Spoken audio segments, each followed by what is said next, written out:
For the final episode of the season, I'm joined by James Greenfield, CEO and co-founder of Koto, the global brand and digital agency that's gone from scrappy upstart to one of the most talked about studios in the industry.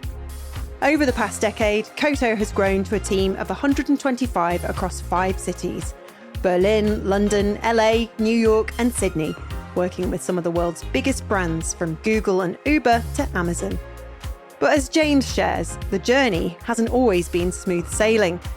We talk about what it really takes to build a creative company from the ground up, the stress, the setbacks, and the sacrifices people don't always see. We get into leadership, team culture, staying creatively sharp, and what happens when you're no longer the underdog. James also reflects on how the industry has changed, why independent studios are having a moment, and how Koto is preparing for whatever comes next, from AI to shifting client expectations. It's an honest, wide-ranging chat about ambition, resilience, and the constant push to do good work in a world that's always moving. This season of the Creative Boom podcast is proudly sponsored by the School of Communication Arts, the most awarded ad school in the world. And now they've launched something truly exciting, SCA Online Portfolio. It's a new, fully online course designed to make creative education more inclusive, accessible, and flexible. Whether you're just starting out or switching careers, you'll learn how to build a jaw-dropping portfolio that opens doors, all guided by award-winning mentors from the creative industries. You'll get real briefs, live feedback, and support from a community that genuinely wants to see you thrive. And the best part, you can do it all remotely, at your own pace, from anywhere in the world. So if you've been dreaming of breaking into advertising or design, but didn't know where to start, this is your moment. Check out SCA Online Portfolio now at schoolcommunicationarts.com. And guess what? We're offering a £500 discount to our Creative Boom listeners. Just use the code BOOM500 at checkout.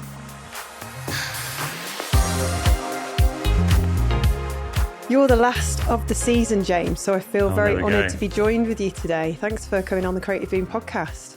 Thanks for having me. Really appreciate it. We just get straight in there. We're just no messing. Let's do it. 10 years of Koto. How's it feel? Quite surprising, to be honest. Yeah, I feel like, the first 5, you're fighting for the thing to be real so much that at some point, which I think is probably around year 6 or 7, I let myself accept that it was real. But the problem around then was COVID turned up, and so you didn't have the chance to be able to kind of give yourself a minute. You were too busy dealing with trying to make sure that you survived this great once in a lifetime thing. Yeah, I suppose, halfway through, it just hit us all, didn't it? You were probably, 5 years in, 6 years in, just getting going? Yeah, we'd really got really good momentum, and we'd opened our first offices internationally as well at that point as well. And so, and a lot of people from London had gone out to start LA as well. So it was a bit of a, there was a point where people were looking at getting stranded on the wrong side of the world. So yeah, it was a difficult time. Stressful time, gosh, but you're still here, you're still standing. And, you were an underdog for quite some time. And now you're the studio everyone's talking about, dare I say it. How do you feel about that?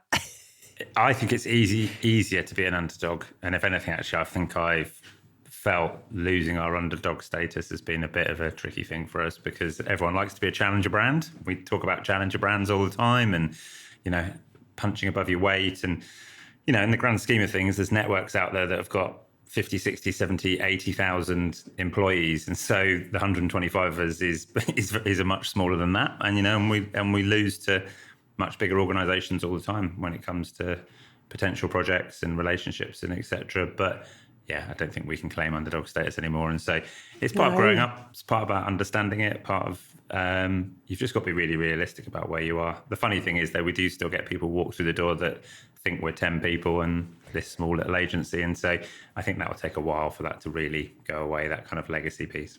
Yeah. You were at Design Studio previously, and back then they were kind of the big guns, dare I say it. Would you say you've kind of overtaken them now, or am I not allowed to ask that question? I think I've always been really interested in the way that agencies go in cycles. And some amazing agencies outlast that. The Pentagrams and the Wolf-Ollens of this world have managed to hold that top tier status for many, many years. And I don't think that can be underestimated. I think, that's a very, very impressive thing. And I think a lot of agency, I guess, reputation is about energy. It's about people being out there willing to kind of represent that company and make sure the work stays excellent, make sure people stay happy, make sure that clients understand who you are. And, that's exhausting stuff that takes a lot of energy. And so I'm really aware that, for Koto to keep moving forward and for us to continue to be successful, we're going to have to do that. And so one of the things we did earlier this year was bring some more of the team internally in to be shareholders to make sure that that energy is spread amongst not just the three of us that started it, but amongst a lot of other people. And so, yeah, I'm aware of, I've been lucky enough to work in some good agencies before I started my own, and I'll always be rooting for those agencies to be successful. But I think to be at the top of your game for more than a decade takes something special, I think. Absolutely, yeah. And a lot of blood, sweat and tears, I can imagine. What was the kind of aim when you started Koto 10 years ago? What did you want to do differently? I've probably said this in other places, so I apologise to anybody that's listening that I'm boring. But for me, I was always slightly kind of puzzled by this world where you had there was big projects that big companies did, and it was full of great thinking, but I didn't necessarily always see it all the way. You kind of didn't always work its way all the way through. So, you'd go and look at the website after the rebrand and you'd be like, well, it's not, you can't really see a lot of it there, or you'd see something that felt very different. And so what I always wanted to do is I always wanted to have a big enough agency that meant that the biggest brands in the world, if they were looking, they would hopefully consider us. But we would keep that kind of small boutique craft approach, which meant that, you're going to sweat the details. You're going to make sure you see it all the way through to the end, and that we want to stay in relationships with our clients. So therefore we could help them beyond that kind of big piece of work. And, I've always thought it's a bit weird. It's like, some people had one agency to do like smaller stuff and then one agency to do big stuff. And it's like, well, that's kind of working against each other. And so tried to kind of create a space where we could close that gap between those two things, which I'm hopeful that I think we've done a little bit. There's still work to do on it, but we've got there a bit. Stopping that kind of fragmentation, which I suppose you'd have to sort of guide the clients through a little bit as well.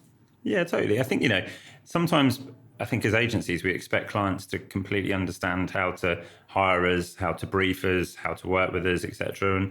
And, like any background, there's lots, these people come from all different places. Some of them are creative, some of them are not. Some of them come from pure marketing backgrounds, some of them come from a different business background. And so for us to expect them to understand the business of creativity and for that to be effective, I think it's a bit unrealistic at times sometimes, and maybe a little bit of creative ego going on. And so I think in that world, it's also helping clients share that, which is why a lot of the marketing stuff we do is about sharing information that we've learned along the way and making sure that we can put it out there and people can, use it in a way that's useful to them in their day-to-day business. I don't think there's ever been a time, and there's been a lot of disruption over the last 2 decades, but now feels particularly like the pace of change and the fact that tech is just transforming everything we do. How's that sort of being interpreted at Koto? How are you, so is it the conversation you're all having at the moment? Are you excited about it, frightened about it? I think because we've been lucky enough to work around technology for the last 10 years, and then I had previously had technology clients before, is I'm always hyper aware of the fact that it's always a bit exaggerated. And so people pick it up a bit too much. And so, an unnamed client in 2016 told me that there'd be no taxi drivers on the planet in 2019. And, right. Here we are in 2025 and there's still plenty of taxi drivers out there. The idea of autonomy in vehicles was muted. And, if you're brave enough to drive a Tesla with autonomy on, you can see there's been some pretty interesting results for some people in that world. And okay, lots of us have got a Waymo, and in a certain kind of grid city, it works really well, and it's a very clever thing. That said, we'll still see the scare stories about the person trapped going in circles when they thought they were going to the airport. I think you can take that parallel and we can look at it in our industry, which is, we do AI training for the whole team. It's been super useful. We've had some great creative results out of it. We've got some clients that have banned us from using AI and some clients that have encouraged us to using AI. Interesting. I think we are in that kind of messy middle at the moment where we know that it's going to have effect, both positive and negative, but anyone that will proclaim exactly this is how it's going to happen, this is going to happen, I think you might need to check they're not talking their own book. Yeah, fair enough. There's a lot of talk apparently in London at the moment about independents rising up and being on a sort of level playing field to the very more established design agencies, creative agencies. Why do you think that is? Without creating a very boring monologue about why the networks don't work, I think it's to do with the fact that if you are constantly fixated on shareholder value quarter to quarter, you're not going to be doing the best for your people, and you're not going to be doing the best for the clients that you work with. And I think, we're at the point where the internet is completely democratic for access. And so therefore clients can find independent agencies. And so therefore we're kind of having a compounding effect where brave clients went out, found independent agencies. They did great work. Sometimes it wins awards, sometimes it doesn't win awards, but it's noted and seen. And so therefore the next level of client, which isn't maybe as brave, but is still pretty brave, does the same. And then the next client does it. And people realize that actually you don't always have to go and hire whichever network of choice you would hire previously. And I think businesses are also hiring a lot of creative people. And so creative access in terms of creatives is really hard. And so therefore you have to really work hard to look after your people. And if you're only fixated on shareholder value, then people don't want to hang around for that. And so therefore you end up having a high frequency of change, and that doesn't create great client relationships. And so clients go and look elsewhere. And so the whole thing just perpetuates until you have a compounding effect. And so I think we're at a conclusion of probably 5 to 10 years of networks not necessarily really creating the best product that the market needed. And it's really easy to find independents. And I think clients are informed shoppers. They know what they're looking for in many cases. And so therefore they know that there's good independent agencies that have the scale, have the ability. And we've seen a lot of capital come into this industry as well, in different shapes and sizes, and whether that's coming from companies like Accenture that previously didn't touch this industry, or whether that's coming from private equity or wherever else. And so I think what we end up with is a disrupted market. And so therefore, I think it's just going to carry on, and we're going to see more and more of it. Exciting. So it's not a case of it coming in cycles. It could do. I think it depends what returns people are looking for. I think one thing that people probably are underestimating is how hard it is to manage creativity. I think people can see the size of some of the briefs that are out there in the market, and all of the kind of things that go with that. But great creativity is really hard, and we know that. And that's why when we see really good creativity as an industry, I think we celebrate it, because we understand how hard it is to get something that was maybe an idea on a post-it note or in a meeting room, or someone had on the way to work in their car or whatever, and turn it into something that sees it all the way through until it has the effect. And I think, that's just going to get even more, because the one thing, jumping back a topic and talking about AI, is, in the world where there's going to be a lot of automated slop, I think true creativity is really going to be in demand more than ever, because you're going to need to, the access to just make slop is going to be so easy. And so therefore, to really stand out on top of that, it's going to be the thing that people really have to try to do. I keep hearing this. It's very reassuring. Who's your biggest competition? Who's our biggest competition? Wow. I'm feeling devious this morning, James. Yeah, sorry. That's okay. It's good. Our biggest competition depends what we're doing and where we're doing it. But I would say, there's some great companies we come up against again, like people like JKR, done really, really good work in recent times. And I've got a lot of respect for what that company's done and achieved. Can't count out people like Collins, who I think have been creatively brilliant for many years. And, Brian's an enigmatic character that captures people's imaginations in an amazing way. People like Wolf Hollins, ever present, evergreen, brilliant work. So yeah, they're the people I'd probably count as my competition. So you're in the top leagues now. I don't know about that. I think that's our clients putting us in with these people. But yeah, maybe we are. That's great. What surprised you the most then about the last 10 years? I'm surprised about how long people have hung around. I've just given 2 people yellow briefcases for lasting 10 years at Koto. One of them started as an intern, and now he's a creative director. And so that's a lovely thing. And that's really, really good. But I personally never would have stayed anywhere, however great it was, for 10 years in my career. And so Yeah. that's probably my number one surprise is I've Yeah, I got was looking at lots. your LinkedIn. You moved around a lot. If I was going to employ you, James, I'd be like, well, why does he keep moving around? Yeah, that's probably my semi ADHD at play, I think. Well, I think it's just the way you kind of progress, isn't it? You have to keep moving on. Yeah, I got to a point in my career where I knew that I wanted to start my own agency. And so I actually wanted to build out more models. And so it was a conscious thing where I was moving from company to company to see how everyone did it, because I wanted to get as much experience in such a compound time as I possibly could. And it was tough because, companies like Man vs. Machine, it was an amazing place to work and I learned loads and it was brilliant. I was working on some really amazing Channel 4 stuff. Places like Design Studio, I was lucky enough to do Airbnb. And, as I was leaving, we got the Premier League, which would be my ultimate job to do, which I never got to see through. What a shame. Yeah, I know these things happen though, right? But but at the same time, I knew that I was on a trajectory at that point. Yeah, what was the straw that broke the camel's back? That decided you had to leave Design Studio and leave and go and do your own thing. I think in the glow of Airbnb afterwards, I felt that good projects were going to turn up, and they did. Yeah. And I knew if I started doing all those good projects, then my long-held want, which I'd had since I was 15 years old, to own my own creative company, there'd always be a reason not to. And the other thing was a bit of a sad story, but my dad was dying and I needed him to know that I had started my own business before he went. And so therefore I felt that it was this kind of conjecture of two moments that came together at one time. And I was like, right, this is it. The universe is telling me, so let's go. Yeah, that's amazing. And who was your first client?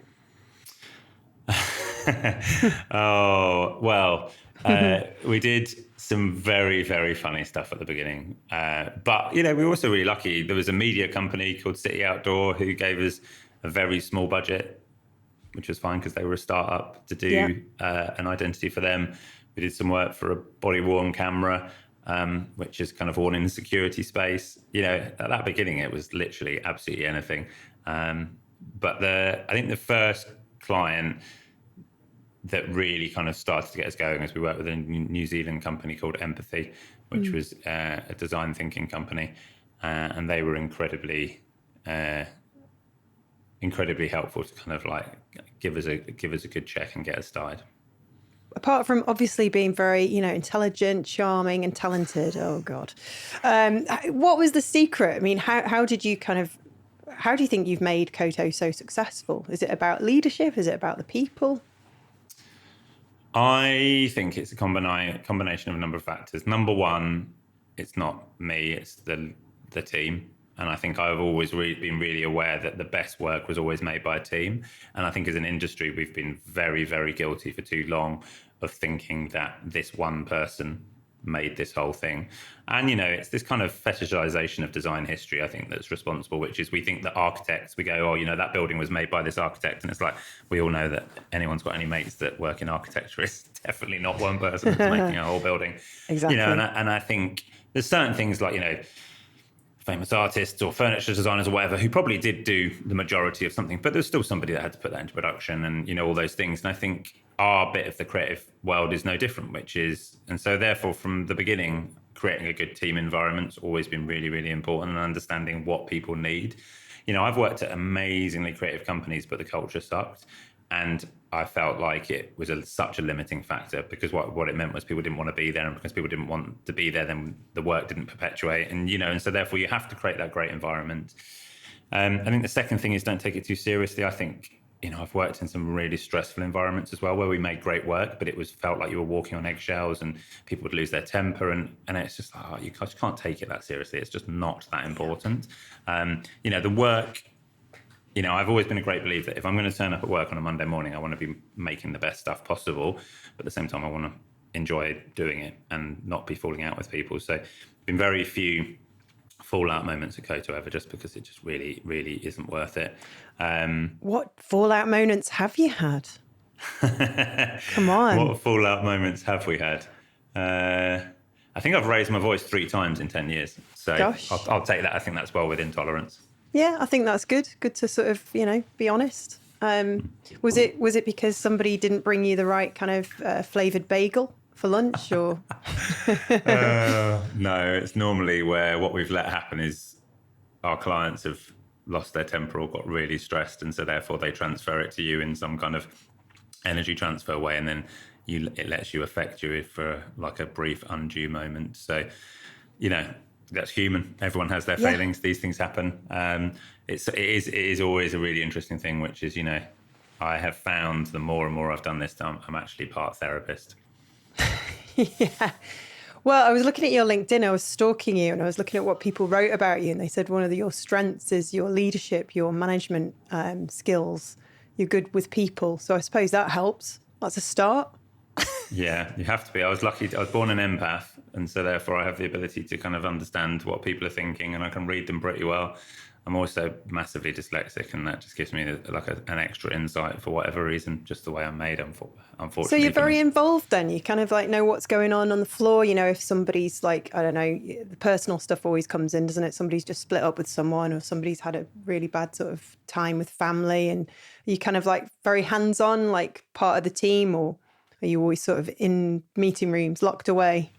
I sit in the middle. I don't sit in an office, so I sit in amongst everybody that's working. And I think the hardest thing about COVID was not really knowing how everybody was, because Zoom was a bad medium for that. And I think, at times we went back to the studio as soon as we could after COVID, and some people were concerned about that and worried about the health risk, which obviously we have to take seriously. But for me, we had some inter-team arguments during COVID, which we'd never had before and we've never had since. And I think it was people were just writing each other Slacks rather than actually talking to each other. And for me, I think that showed the importance of being able to read each other's body language and understand that, whether someone's having a bad day or a good day, what's happened. And so I'm not really involved in the creative because it's not my job, and I'm a great believer in getting out of the way. I lead the company as a whole. I look at, set the vision and make sure we've got, the space to be creative, and we're doing the best thing that we can. And so therefore we have the best offices, best teams, best tools, etc. But I can still spot people's body language when stuff's down or stuff's not working or people aren't connecting in the right way. And so I'll always flag that and, bring that up with and make sure that people are okay. So yeah, I'm more kind of in the background on that stuff these days. Yeah. Culture's a difficult thing, though, isn't it, to get right? I mean, how on earth do you go about creating a culture at a company like Koto? So one of the things we tried to do is when we've started a new office each time, we've tried to take someone from the home office to start it. We've also done the thing was we've never tried to recreate the company that is today. We've gone back to the beginning each time. So it always starts in a co-working space with a couple of laptops and a simple setup, because we have to create that startup culture because it has to be earned. And, we'll fund it properly and we'll look after it. But when I was younger, I remember I went to visit a friend who was working in a London outpost of a New York agency, and they had no clients and nothing. And they bought this really fancy office in Shoreditch with like this insane Knoll furniture.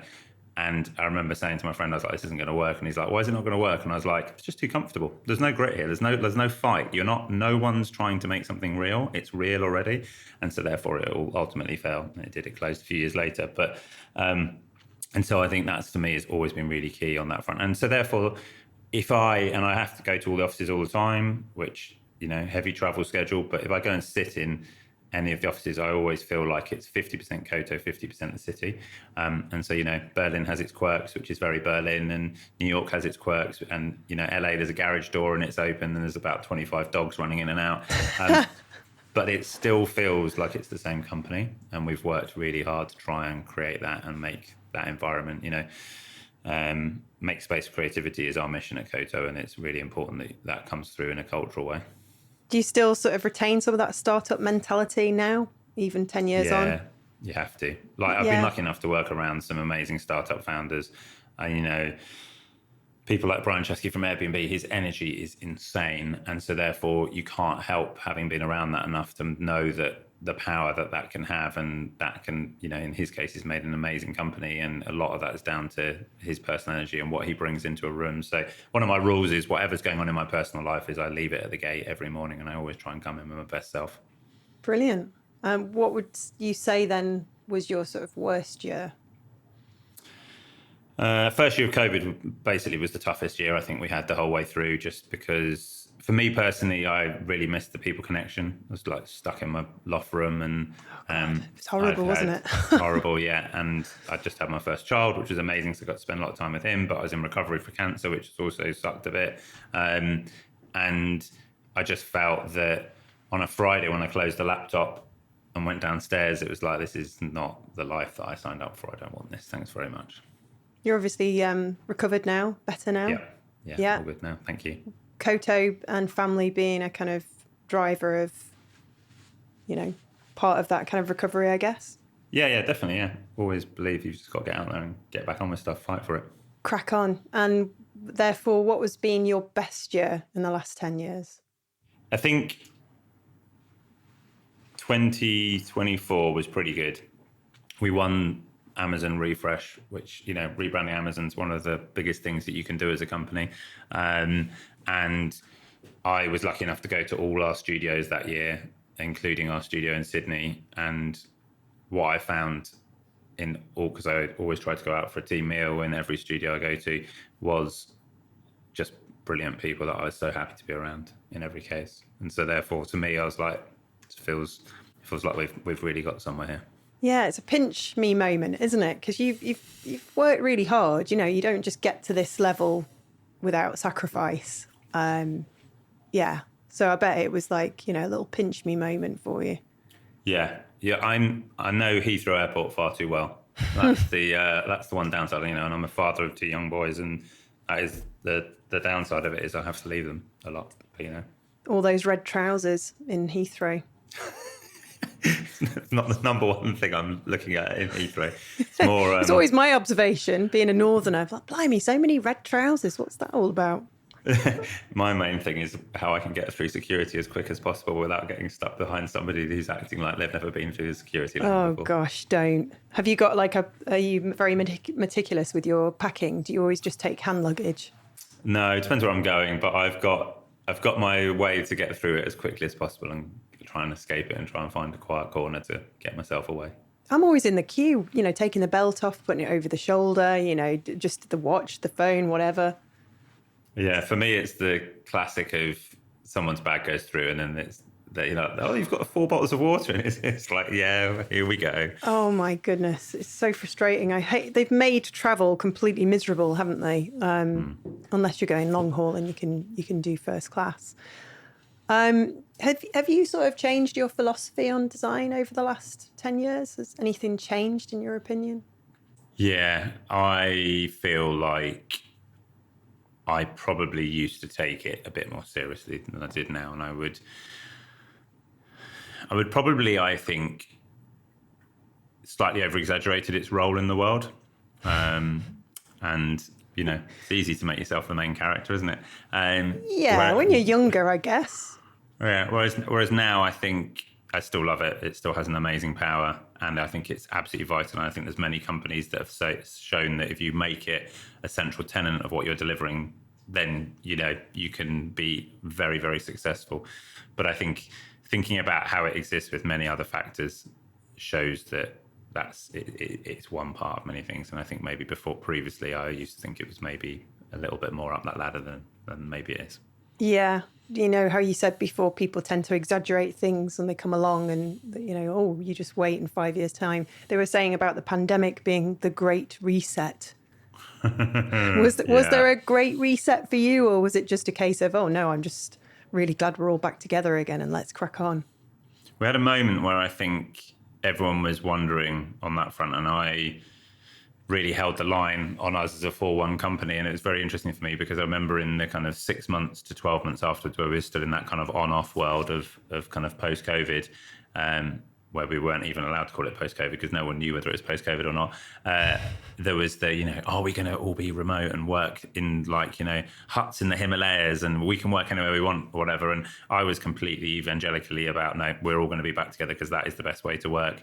And now I feel like the rest of the industry has slowly dominoed one by one back to that. And, some people won't do, and that's fine. That's their personal choice. But I think for the scale of the projects we do and the speed and the flex and, the flux that we exist, it just can't be anything for being able to all just quickly huddle around something and go like, how are we going to solve this? What's the challenge? What are we looking at? What are the factors, et cetera, et cetera. And I was quite glad I held the line on that, because it has proved to be quite a strong thing for us. This episode is supported by the School of Communication Arts, the most awarded ad school on the planet. Their new SEA online portfolio course gives you everything you need to get into the creative industry: briefs, mentoring, community, and confidence. It's all remote, and you can get £500 off with code BOOM500.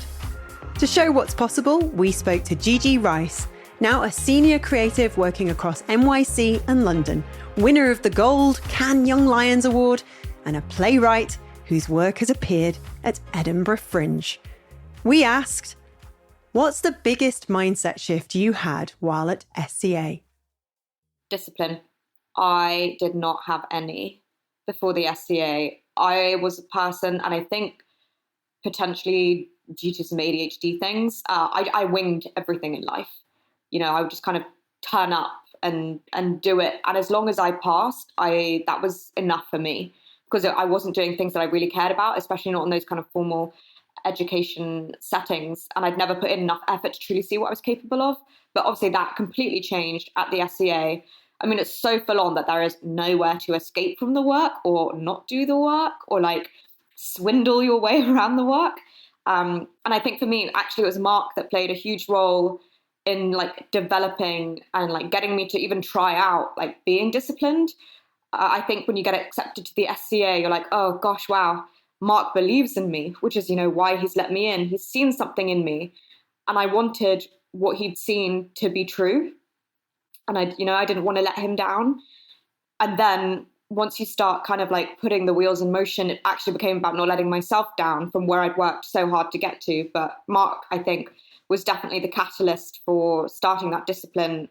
And once you start doing it, it becomes a habit, and there's no other way to live your life. And the rewards it reaps are wonderful. And I remember on the first day of SCA, Mark taught me the most important lesson that has ever been taught in my life, and that is hard work beats talent. And now I try to kind of plug that into every aspect of who I am as a person now, and just kind of relentlessly show up. So I think I was a bit of a lazy fuck before the SCA, and I'd like to think it's very different now. Huge thanks to Gigi for sharing her story. If you want to follow in her footsteps, visit SCA Online Portfolio at schoolcommunicationarts.com and use BOOM500 to save £500.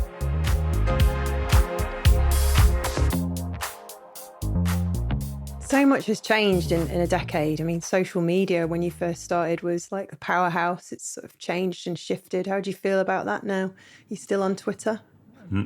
I logged in the other day for the first time in ages, and there was a new business inquiry in my DMs. I was like, oh, damn, I should have been in here more. But it's like the first one in a long while. Of course, it was when I wasn't on there. I misdesigned Twitter because it used to give me a good sense of what everyone was saying and where everyone was at. And I feel like that's dissipated. And I don't think that's a positive thing for us in an industry. I think it's good for people to know and stick together a bit more. And however popular LinkedIn is, it's just got a very different gloss to it, hasn't it? So it misses that kind of raw authenticity, which I always thought design Twitter was good at. I think we've ended up in a not so positive world in terms of how we can share work on social media and how we can talk about topics and things that are interesting, because there is a certain aspect of stuff which I think should be talked about more, and there's just no forum for it. And some people are on Blue Sky and some people are on Threads, but it's not got the same majority kind of culmination in the way that those kind of places did when they were great. And I can't help but mourn them a bit, really. I miss it. Do you not share regular updates on LinkedIn, James, about your amazing morning routine? What I love to do is share insights on how getting stuck on the M25 is akin to B2B sales. That's my kind of insight that I love to give regularly.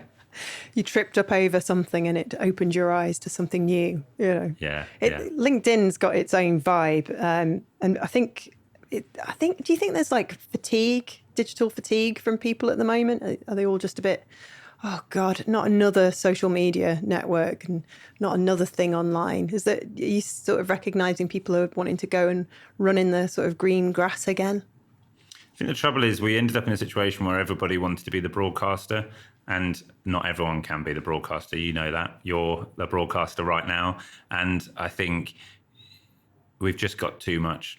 And so therefore, if everyone's on broadcast and no one's on receive, then we're missing that kind of dynamic that exists. And I think you can see it in events. You know, I've been to a lot of events recently, and I don't think the quality of the talks has necessarily been as good as I would think it should be. And especially when people have travelled and spent money, and you know, in some cases it's because people aren't prepared enough, and in other cases I think it's because people haven't necessarily suited to being a talker, I'm afraid. I think, yeah. And so, you know, not everyone should have a podcast. And I think that's not a creative industry problem. It's just a problem in the world, you know. And I was on a really nice beach recently. Beautiful piece of landscape, very quiet. And suddenly this moron with a phone started marching down it, like shouting into it everything that he could see. And I was like, I think that's a good allegory for what's gone wrong in the modern world. Gosh. Is a little bit more looking and a little bit less speaking might help people. And I think, unfortunately, something like LinkedIn, and it is worse, particularly where it's very obvious that everyone's using ChatGPT or their LLM of choice to craft their very tailored posters. It just lacks a little bit of humanity. It lacks a little bit of kind of rawness. You know, I think I used to quite like a slightly kind of badly spelt tweet that would give you actually a bit more of an insight to somebody rather than everything being so polished all the time. Yeah, that perfectionism. You'd think that people would have sort of ditched that after COVID, but it just seems to have gotten worse. This endless pursuit for fame and fortune. And, you could get, you know, if you get over 10,000 followers on TikTok, you could do this. I mean, I sort of flip between media journalist and, you know, do I have to put my face to my brand? It's just, So do you find this aspect where we have an interview, is this sort of a bit tedious for you, or do you? No, I don't mind. You enjoy it? I'm fine with it. Yeah, I'm naturally okay at this kind of stuff, so I'm quite lucky on that front. I think where I struggle with it is not necessarily around my own experience; it's around the experience that it gives people as a whole. You know, so for example, if I get a CV from a recent graduate and it's got creative director written at the top, I'm like, I think social media is to blame for that kind of hubris. And I think, you know, he's probably out of fashion now, but I always really thought that Malcolm Gladwell's "it takes 10,000 hours" was a really good rule of thumb for someone to really understand their craft and their task and what they're trying to achieve. And, you know, and if you look at that in a full-time job, it's about 6 years. And I've managed a lot of people through the years. And I think after about 6 years, you can pretty much leave people alone. And as long as they've, you know, got half a brain and they're diligent and they've got a bit of resilience to them, they can kind of get on with most of the things that's asked of them in a creative setting. But I think social media, unfortunately, like anything in life, is selling people shortcuts and these things and things around it. And so, yeah, I'm afraid I think that's just going to get worse. Are you still very much involved in the recruitment process?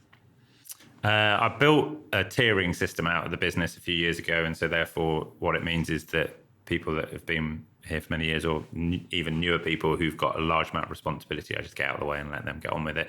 But what does happen is that one of the three founders does a values interview for everybody that comes to Koto.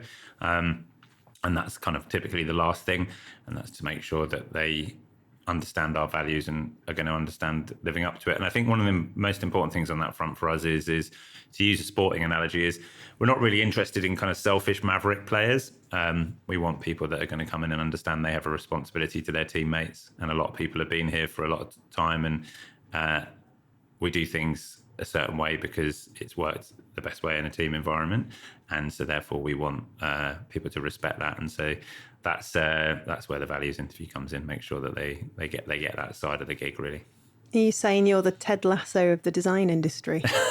I've never seen Ted Lasso, so I don't know whether that's a good or a bad thing. Oh, for goodness sake. Oh, you must watch it. It's very sweet. Very, a bit twee, but yeah, it's good fun. This point, I offend everyone when talking about Americans and soccer, so I'll say nothing.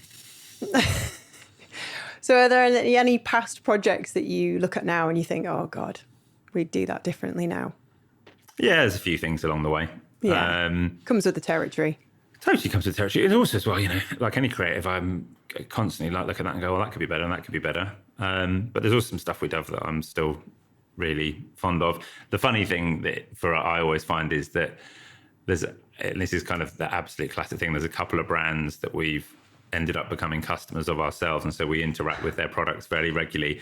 And there's one particularly where the logo was made in a real last minute ditch effort where we hadn't really cracked it. And I can't help but every time I see it be taken back to the sheer pressure of trying to get it done before that presentation. So that's the irony is who is it? Project. Who is it? Not telling you. Oh, I know you're not. And so that's the irony is some clients you've got the PTSD, unfortunately. Yeah, I suppose it just happens sometimes. So what's next for Koto then? What are the hopes and dreams and goals of the next 10 years? So I think one thing I've observed for a number of years now is that the idea that if you were a reasonably big client, you had an advertising agency that did this over here and you had a brand agency that did this and a social agency that did this, it doesn't really suit a lot of clients anymore. They've got more kind of blended needs. And so therefore, the industry as a whole, that's all started to fall down a bit. And so I think our kind of next focus is really making sure we deliver on that client centricity, which I think a great agency needs to. And, if I go back 15 years ago, I would have been being commissioned by marketing directors pretty much solely, or, people that had a very specific job title, whereas quite often commissioned by creative directors these days. And so therefore you have to understand that that's a different profile and a different relationship between you and them. And so I think the next 10 years of the business is about understanding that kind of multifaceted need. And so it could be digital, it could be marketing, it could be campaign, it could be brand, it could even maybe be social. It's not something we do at the moment, but you can't, count that out. Mm-hmm.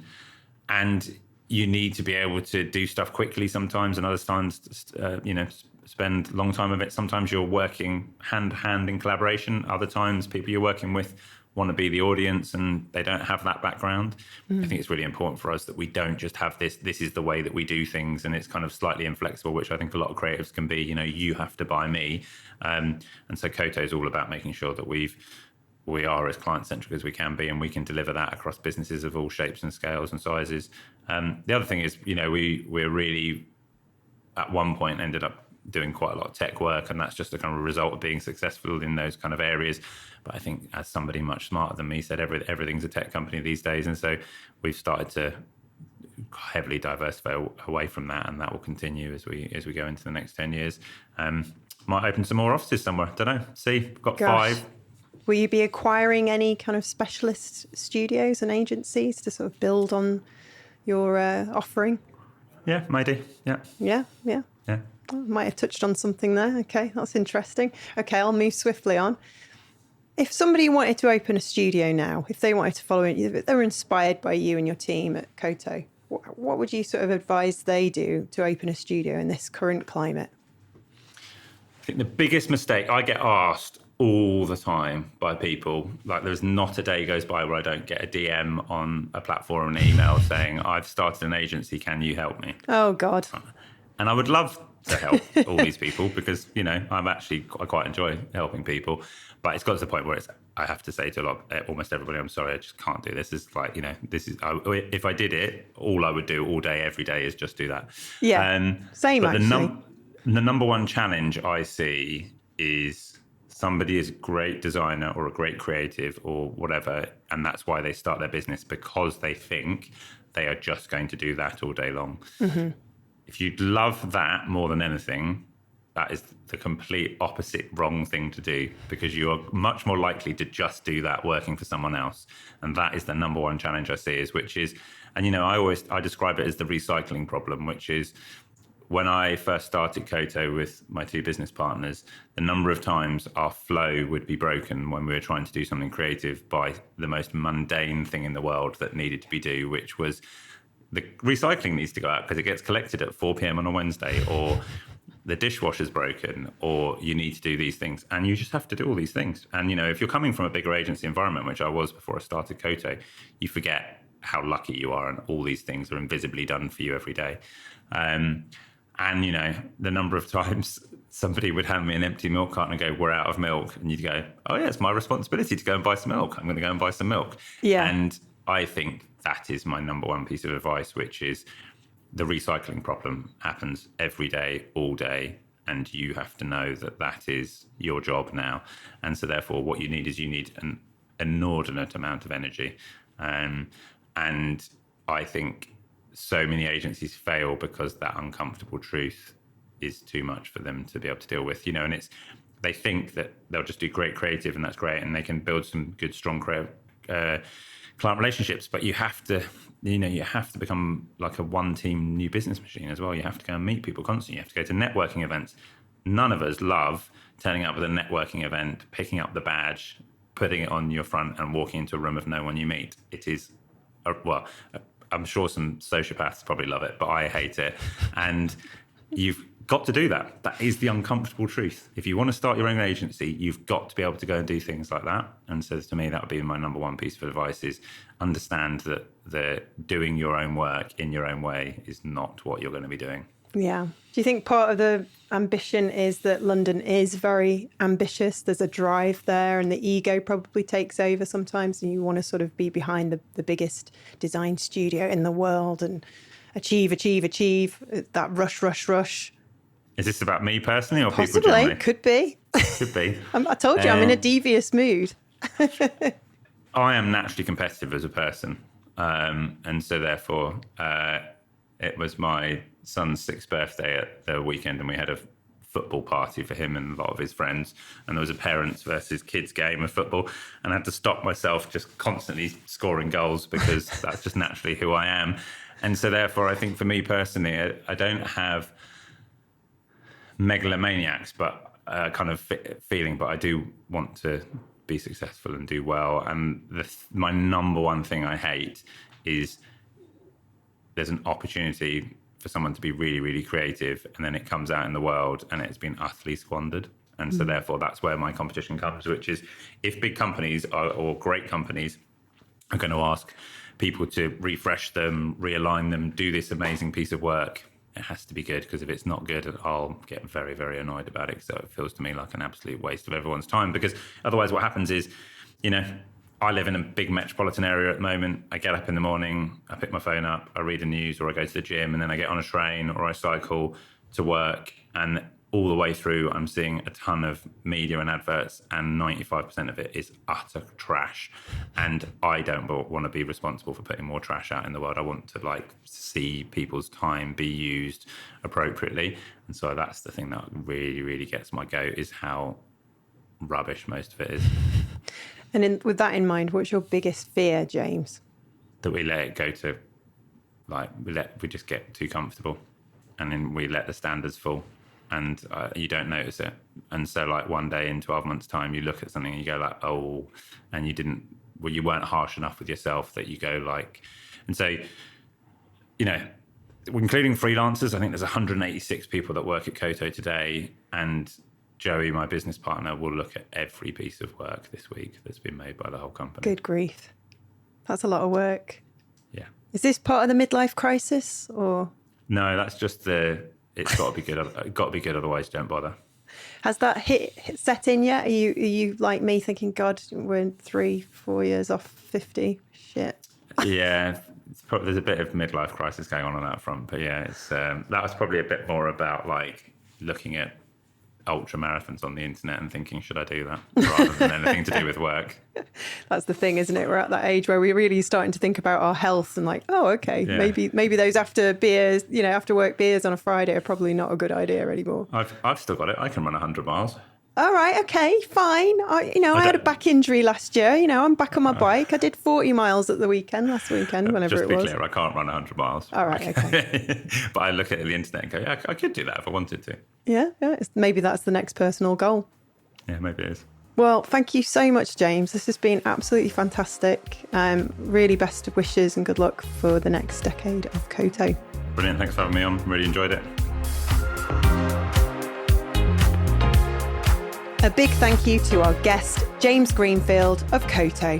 It takes a lot to build something like Koto. 10 years might not really sound like a long time, but when you look back at what's happened since 2014, it really is a whole chapter, one filled with grit, growth, and a fair few lessons along the way. Make sure you tune in again this Thursday for The Spark, our bonus episode with James, where we get to know him a little better and ask a bunch of questions from the absurd to the deep and meaningful. Find out what helps him drift off to sleep, the weirdest dream he's had recently, Mr. Bingo fans take note, and his most controversial opinion about the industry. If you're enjoying the show, you can subscribe at creativeboom.com/podcast or wherever you get your fix. Thanks again for listening, and I'll see you on Thursday. Big thanks to the School of Communication Arts for sponsoring this season of the Creative Boom podcast. Don't forget, their brand new SCA online portfolio course is now live. It's the perfect way to break into the creative industries from wherever you are. Real briefs, top mentors, one incredible opportunity. Visit schoolcommunicationarts.com to find out more. And to enjoy £500 off the price of the course, use our special code BOOM500 at checkout.